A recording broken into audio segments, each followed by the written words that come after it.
Japan is a little bit different than other countries. It is home to some of the most popular car brands in the world, with multiple car dealers setting up shop here. I export cars and machineries, parts, and I also liaise for the businesses that want to do businesses in Japan.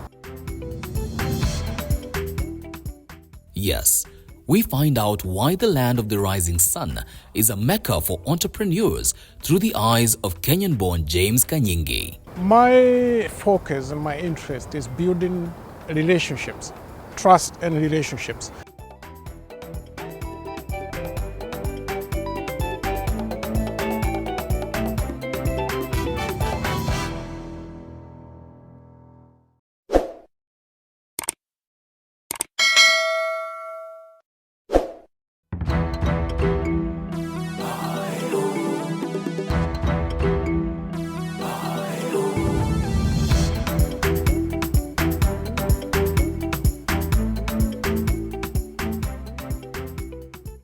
When you see such screens, you know you are in a car auction, digitally accessed. Yes, Japan's car auctions are a well-established and highly sought-after source for acquiring pre-owned vehicles, attracting dealerships, collectors, and car enthusiasts worldwide. James Kanyingi, who has partnered with Masao Tanaka, is accredited to use the system, and here he is showing me one of the biggest auctions in Japan. Japanese car auctions allow for both remote and in-person participation. They are conducted electronically and require agile bidders. With a fast-paced bidding process, each auction lot is finalized within seconds, ensuring a streamlined experience for buyers and sellers. The highest bidder actually buys the car, but it's within a very short time. So you have to have set up the amount you want to bid. And then it's a little bit different from the States, because here, before I take a unit to the auction, because I also auction cars, but I'm also buying cars from the auction, I set up an amount that I can take, the minimum I can take from that particular unit. Through the auction system, you have a rich variety of vehicles to choose from, and vehicles sold through this system generally have much lower prices than those at local Japanese dealerships, primarily because auction vehicles do not have the inventory costs that affect regular dealership pricing.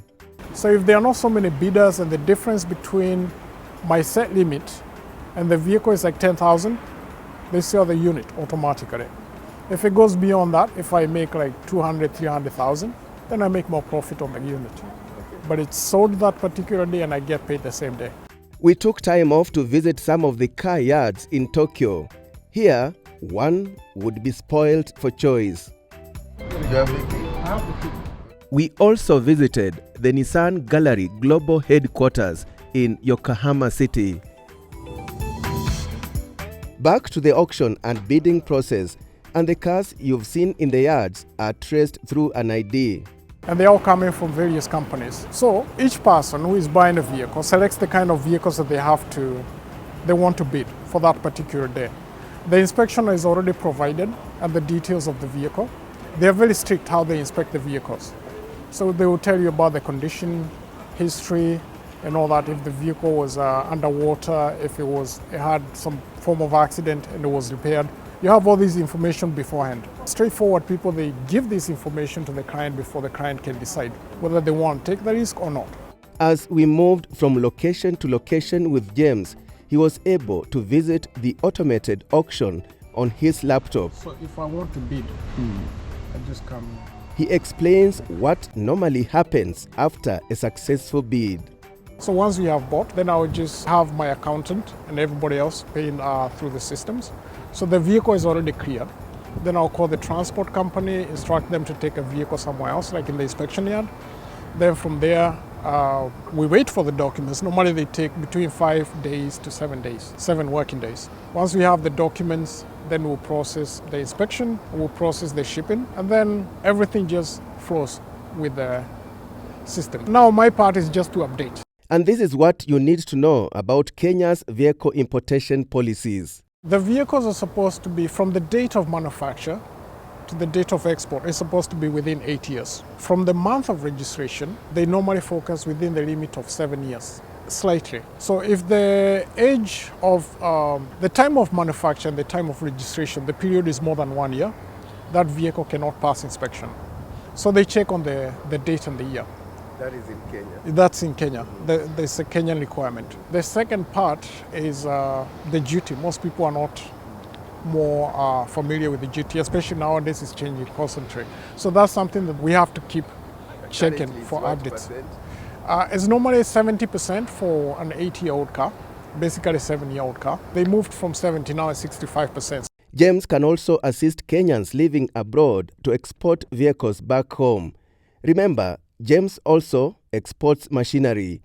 Diaspora returnees have duty exemption incentive, which James can also help you navigate through. According to James, look for accredited companies in Japan and be keen on one's track record to avoid the risk of being conned. My focus and my interest is building relationships, trust and relationships. Because even if you buy one vehicle, you have a network of people around you. If I scam you or if I take advantage of you, I have destroyed that whole connection. So that's why I prefer being upfront. There are people who come with their demands. Sometimes they want to use shortcuts or whatever. I'm like, no, you just go deal with somebody else. So building relationship and trust is what I focus on. On their part, James says they also run into pitfalls. For instance, you see most of the vehicles, used vehicles, sometimes even with brand new vehicles. You might buy a car and then in the process, something is not working, like the battery cannot start. The keys have been stolen. I have had cases where the keys were stolen in one of the cars I sent to Mombasa. During the shipping? During the shipping. I think it was when they were removing the vehicle, somebody took the remote keys. Yeah. So there has been those kind of cases. One time, this was in the Caribbean, an engine had been removed from the vehicle. Oh, my goodness. So I have to follow up with the insurance companies and make sure the client has been compensated. Some customers may be upset with delays. There is some maybe miscommunications. There is some issues. I know who to contact depending on who the clearing agent is, but also I can contact KPA and people in the customs to check what is the delays, what has they been cost of, and that way I'm able to solve problems. The challenging part of this work is not selling. Selling is easy, anybody can do. It's when problems arise in the middle of the transactions. Most of the people, most of the companies, if you don't know who you're dealing with, when there is a problem, you're stuck on your own. James has lived in Japan for over 23 years. He came here in March 2003 through a scholarship for further studies, and he studied international relations and business straight from high school. He is a Kijabe Boys alumnus, and his father worked with an international vehicles and machineries distributor in East Africa as a driver. Little did James know that he would eventually venture into the same sector after working for 1 year as an English teacher in Japan. Now, James' partner Masao Tanaka has visited Kenya with James for safari during a fact-finding mission to expand their market in East Africa.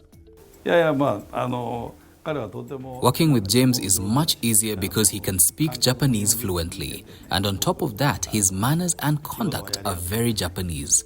We started with Mozambique market many years ago, then Kenya, Uganda and Tanzania. Those regions we have sold a lot. Also, we ship to Durban in South Africa. Japan is among top vehicle exporting countries in the world. Other top countries include China, Germany, USA, Mexico and South Korea. In Kenya, the biggest source of vehicle imports is Japan. The top vehicles, there is Toyota, you have Honda, you have Nissan, and you have Daihatsu. Yeah. Those are for the vehicles. Then when it comes to trucks, you have Mitsubishi. Mitsubishi is also competing with the smaller vehicles like mini SUVs. Then you have Suzuki. Suzuki is also doing pretty well. You have Isuzu is mostly popular for trucks and buses. Most of them are quite expensive. But they have, they're trying to produce smaller cars, but they're not as popular in the small cars as with the big. Any other brands? There's a Nissan Diesel. These are for the trucks. And then when you go to the machineries, then you're talking about CAT, that's part of Mitsubishi. You're talking about Hitachi. You're talking about Komatsu. Where is Toyota headquarters? Toyota headquarters is in a city called Toyota in Aichi Prefecture. Yeah. Toyota actually comes from it was the name of a guy. His name was Toyoda. So he just removed da and put ta. And what has living abroad taught James? Living in Japan has taught me to be patient, to be humble, to be more willing to listen than talk. And it has taught me like patience always pays when you do it right. And you have to be focused on what you want. James, in his parting shot, is full of praise for daring abroad, for bringing the world right at his fingertip. Yes, I'm able to see the world through daring abroad. I'm also able to see parts of Kenya I never saw before, I never thought about before. Like a good example is like Lake Turkana. I have seen so many opportunities, including like Konza, through daring abroad. It's one of my favorite shows actually.